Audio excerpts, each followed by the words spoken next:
Untuk itu kami bisa menyampaikan, mendeklarasikan bahwa pasangan calon nomor 3, Mas Prambang Dul, telah memenangkan konsultasi.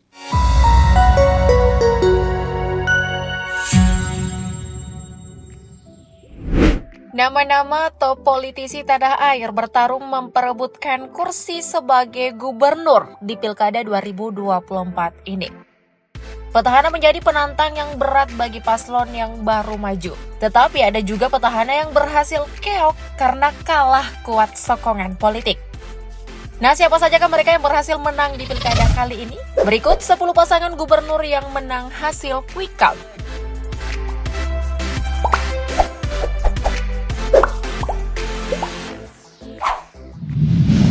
Pramono Dul, Jakarta. Calon gubernur dan calon wakil gubernur Jakarta nomor urut 3, Pramono Anung Rano Karno, unggul dari hasil hitung cepat atau quick count. Nah, dari hasil hitung quick count, Litbang Kompas untuk pasangan yang dikenal dengan nama Pramono Dul ini meraih 49,49% suara. Lalu quick count Carta Politika Indonesia meraih 50,15% suara. Indikator Politik Indonesia meraih 49,87% suara. Dan Lembaga Survei Indonesia meraih 50,10% suara. Dari hasil ini, Pramono Dul unggul dari dua rivalnya. Pramono Dul mengatakan pihaknya bisa unggul di hasil quick count berkat kerja keras dan bantuan dukungan para tokoh. Di balik keberhasilan hasil quick count ini, menurut pengamat, Pramono Dul terlihat lebih disiplin dalam kampanye lapangan maupun narasi.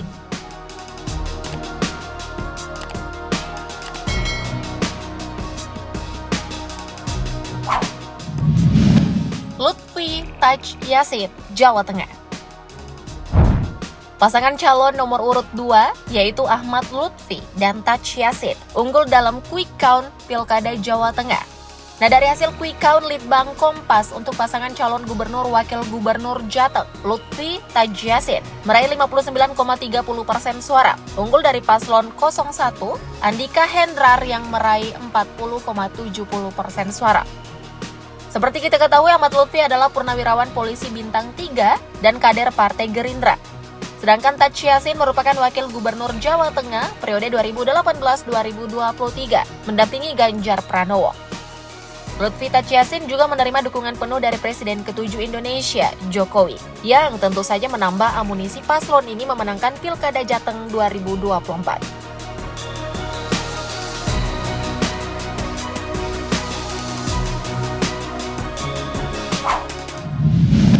Hovifah Emil, Jawa Timur. Di Pilkada 2024 ini, sang petahana Hovifah Indar Parawansa, Emil Elestianto Dardak, ditantang oleh dua paslon. Namun dari hasil quick count Litbang Kompas, untuk pasangan nomor urut 2 Hovifah Emil meraih 58,73% suara, unggul dari dua pesaingnya. Sementara quick count dari Poll Tracking Indonesia, Hovifah Emil juga memimpin dengan 59,22% suara.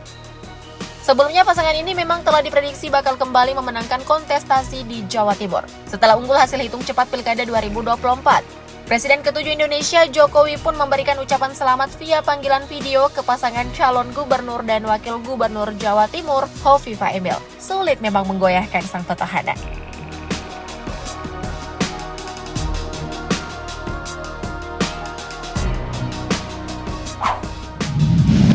Dedi Erwan, Jawa Barat.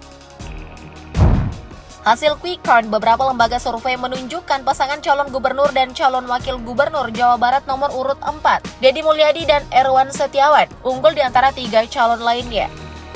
Dan dari hasil quick count Litbang Kompas misalnya, untuk pasangan Deddy Mulyadi, Erwan Setiawan meraih 61,24% suara. Dan indikator politik Indonesia memimpin 61,16% suara, unggul telak dibandingkan 3 paslon lainnya. Bahkan lembaga survei indikator politik Indonesia sebelumnya pernah melakukan survei berupa simulasi kepada calon pemilih kepala daerah di Jawa Barat. Hasilnya, Deddy Erwan menempati posisi pertama. Tak dipungkiri, citra politik Kang Deddy telah terbangun dengan baik sebab ia pernah menjadi Bupati Purwakarta 2 periode 2008-2018 dan sebagai anggota DPR RI masa kerja 2019-2023. Wajar terpilih ya guys.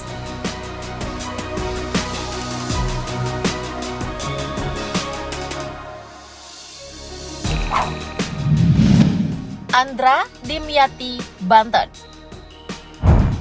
Berdasarkan hasil quick count beberapa lembaga survei, pasangan Andra Sony Dimyati Natakusuma unggul di Pilkada Banten.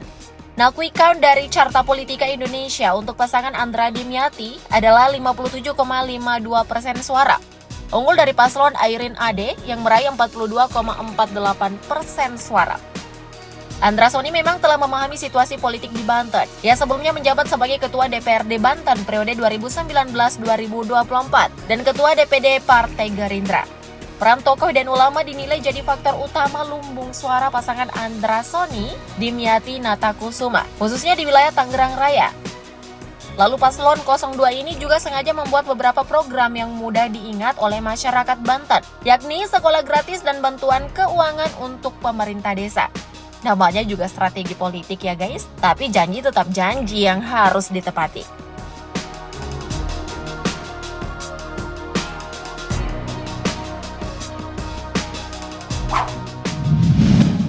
Bobi Surya, Sumatera Utara. Dari hasil quick count indikator politik Indonesia, paslon nomor urut 1 Bobi Nasution Surya meraih 62,63% suara.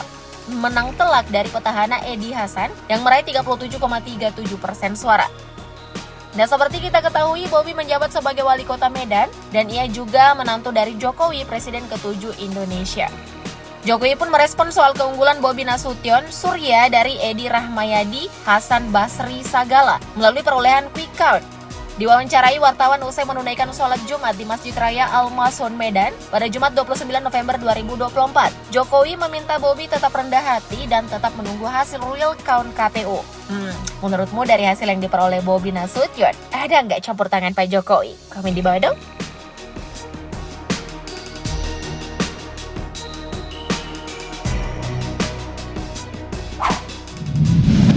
Sudirman Fatma, Sulsel.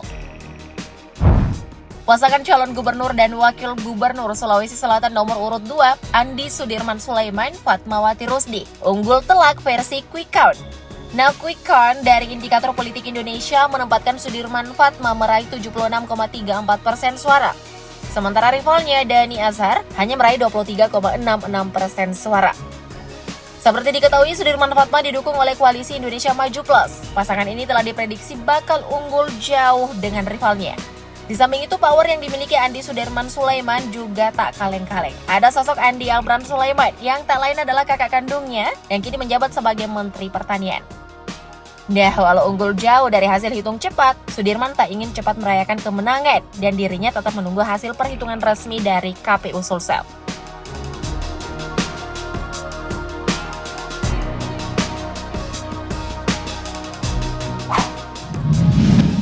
Serly Juanda, Sarbin Sehe, Maluku Utara. Pasangan calon gubernur wakil gubernur Maluku Utara nomor urut 4, Serly Juanda, Sarbin Sehe, unggul jauh berdasarkan hasil hitung cepat dengan memperoleh 50,73% suara.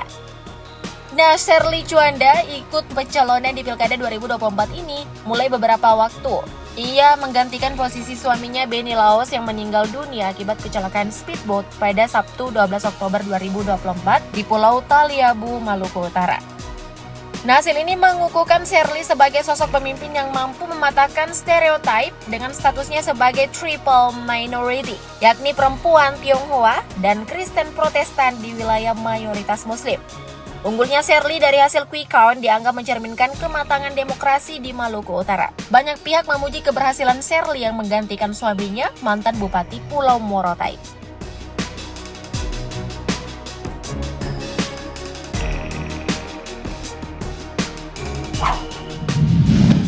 Rudi Seno, Kalimantan Timur. Pasangan calon gubernur dan wakil gubernur Kalimantan Timur nomor urut 2, Rudi Masud Seno Aji, unggul atas rivalnya paslon nomor urut 1, Isran Nur Hadi Mulyadi. Berdasarkan hasil quick count yang dirilis oleh Indikator Politik Indonesia, Rudi Seno unggul dengan perolehan suara 56,44%, sementara Isran Hadi mendapatkan 43,56% suara. Nah, sebagai putra asli Balikpapan, Rudi Masud diharapkan dapat membawa perspektif baru dan fokus pada pembangunan wilayah Kalimantan Timur. Warga Balikpapan pun merasa bangga dan optimis dengan terpilihnya Rudi sebagai gubernur dari hasil quick count. Pasalnya, pembangunan kota Balikpapan yang dalam beberapa hal dianggap kurang mendapat perhatian pemerintah provinsi, ini bakal dapat lebih diprioritaskan di tangan Rudy Masud.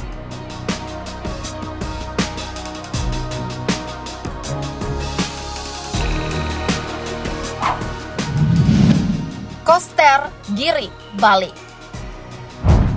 Terakhir ada paslon nomor urut 2, calon gubernur dan wakil gubernur Bali, Wayan Koster dan Inyoman Giri Prasta. Nah, berdasarkan hasil hitung cepat, pasangan ini meraih 61,46% suara. Wayan Koster yang merupakan gubernur Bali periode 2018-2023 menang telak dari pesaingnya paslon nomor urut 1, Made Mulyawan Arya Putu Agus Suratnyana yang hanya mengumpulkan 38,54% suara. Pasangan Koster memang tak kaleng-kaleng juga ya guys. Inyoman Giri Prasta menjabat sebagai Bupati Kabupaten Badung periode 2021-2024. Dengan kiprah politik paslon ini, secara kualitas dan kuantitas mempunyai bekal kemenangan yang cukup meyakinkan dalam pertarungan di Pilkada 2024 ini. Nah, menurutmu nih, mereka yang menang ini mampu tidak mematuhi instruksi presiden yang dalam pidatonya selalu mengingatkan untuk memihak kepada rakyat? Komen di bawah dong. Thank you, update lovers.